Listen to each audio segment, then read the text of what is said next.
ناظرین، زیر نظر تصویر عرب کے ایک ایسے مشروب کی تصویر ہے جس کے بارے میں جان کر یقیناً آپ حیران رہ جائیں گے۔ یہ ہے بول الجمل، یعنی اونٹ کا پیشاب۔ عرب میں یہ کیوں اور کس وجہ سے لوگ پیتے ہیں؟ کیا اونٹ کا پیشاب پینا جائز ہے؟ کس حدیث میں اور کن لوگوں کو حضور نبی کریم رؤوف الرحیم صلی اللہ علیہ وآلہ وسلم نے اونٹ کا پیشاب پینے کا حکم دیا تھا؟ قدیم عرب میں لوگ اونٹ کا پیشاب کیوں پیتے تھے؟ آج کی ویڈیو میں ہم آپ کو حدیث کی روشنی میں اسی حوالے سے انتہائی اہم معلومات فراہم کریں گے۔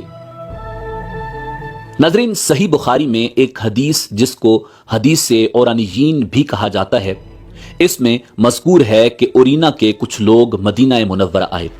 انہیں مدینہ منورہ کی آب و ہوا موافق نہیں آئی، بیمار ہو گئے، تو رسول کائنات امام الانبیاء جناب محمد الرسول اللہ صلی اللہ علیہ وآلہ وسلم نے ان کی بیماری کے علاج کے لیے اونٹ کا دودھ اور پیشاب تجویز کیا تھا۔ یہ لوگ صدقات بیت المال کے اونٹوں کے پاس چراگاہ میں چلے گئے اور رسول اللہ صلی اللہ علیہ وآلہ وسلم کے چرواہے کو شہید کر کے اونٹ ہنکا کر لے گئے۔ ان کا تعاقب کیا گیا اور پکڑنے کے بعد انہیں سزاً قتل کیا گیا، ہاتھ پیر بھی کاٹے گئے۔ اس حدیث سے استدلال کرتے ہوئے بعض ائمہ اونٹ کا پیشاب پینے کو جائز کہتے ہیں، جبکہ فقہائے احناف کے نزدیک اونٹ سمیت تمام جانوروں کا پیشاب انسان کے پیشاب کی طرح ناپاک ہے اور اس کا پینا ناجائز ہے، کیونکہ دیگر صحیح احادیث مبارکہ سے معلوم ہوتا ہے کہ اکثر قبر کا عذاب پیشاب کی وجہ سے ہوتا ہے۔ تاہم حدیث اورانیین میں نبی کریم صلی اللہ علیہ وآلہ وسلم نے اورینا کے لوگوں کو جو اونٹ کا پیشاب پینا تجویز کیا تھا، اس کی مختلف توجیہات ہیں۔ نمبر 1، رسول اللہ صلی اللہ علیہ وآلہ وسلم نے اونٹ کا پیشاب پینا تجویز نہیں فرمایا تھا، بلکہ استعمال کا ذکر فرمایا تھا، اور یہ خارجی استعمال بھی ہو سکتا ہے۔ بعض راویوں نے اونٹ کے پیشاب کے استعمال کا مطلب پینا سمجھا، تو بعض روایات میں پینے کا ذکر کر دیا، یا اس قبیلے کے لوگوں نے سمجھا کہ پینا مراد ہے اور انہوں نے اونٹ کا پیشاب پیا بھی۔ نمبر 2، اگر یہ تسلیم بھی کر لیا جائے کہ رسول اللہ صلی اللہ علیہ وآلہ وسلم نے انہیں اونٹ کا پیشاب پینے کا حکم فرمایا تھا، تو اس کی وجہ یہ تھی کہ رسول اللہ صلی اللہ علیہ وآلہ وسلم کو بذریعہ وحی بتا دیا گیا تھا کہ ان لوگوں کی شفا اس کے علاوہ کوئی نہیں، اور اگر واقعتاً ایسی اضطراری صورتحال پیش آ جائے، یعنی کوئی جائز حلال دوا نہ ہو اور مرض ناقابل برداشت ہو، اور مسلمان دیندار ماہر ڈاکٹر یقینی طور پر کہیں کہ فلاں ناپاک یا ممنوعہ چیز میں شفا یقینی ہے، تو شدید ضرورت کی حالت میں اس علاج کی گنجائش ہوتی ہے۔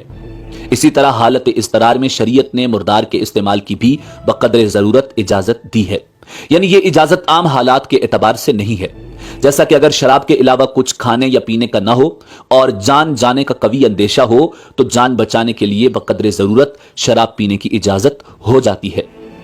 ناظرین، احناف کے نزدیک اونٹ کا پیشاب ناپاک ہے اور اس کا پینا جائز نہیں ہے، اس لیے کہ حدیث موجود ہے کہ پیشاب سے بچو، اس لیے کہ عموماً عذاب قبر اس وجہ سے ہوتا ہے۔ اس میں اونٹ اور غیر اونٹ کا فرق نہیں ہے۔ جو حدیث بخاری شریف میں موجود ہے، جس میں حضور نبی کریم صلی اللہ علیہ وآلہ وسلم نے ایک گروہ کو اونٹ کا پیشاب پینے کا حکم دیا تھا، وہ یوں ہے۔ حضرت انس رضی اللہ تعالی عنہ کہتے ہیں کہ اکل یا اورینا کے کچھ لوگ آئے، مگر وہ مدینہ میں بیمار ہو گئے، ان کے پیٹ بڑھ گئے، تو حضور نبی کریم صلی اللہ علیہ وآلہ وسلم نے انہیں صدقہ کے اونٹوں میں لے جانے کا حکم دیا، اور یہ کہ وہ لوگ ان کا پیشاب اور ان کا دودھ پئیں۔ چنانچہ وہ لوگ جنگل میں چلے گئے اور ایسا ہی کیا۔ جب تندرست ہو گئے تو نبی کریم صلی اللہ علیہ وآلہ وسلم کے چرواہے کو قتل کر ڈالا اور جانوروں کو ہانک کر لے گئے۔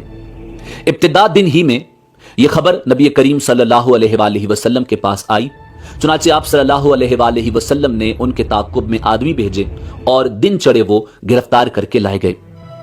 آپ صلی اللہ علیہ وآلہ وسلم نے حکم دیا تو ان کے ہاتھ اور پیر کاٹ دیے گئے، اور ان کی آنکھوں میں گرم سلائیاں پھیر دی گئیں اور گرم سنگلاخ وادی میں ڈال دیے گئے۔ پانی مانگتے تھے تو انہیں پانی نہیں پلایا جاتا تھا۔ ابو قلابہ کہتے ہیں کہ اس کی وجہ یہ تھی کہ ان لوگوں نے چوری کی اور قتل کیا اور ایمان لانے کے بعد کافر ہو گئے۔ اللہ اور اس کے رسول سے لڑنے کی وجہ سے ان لوگوں کو سزا دی گئی۔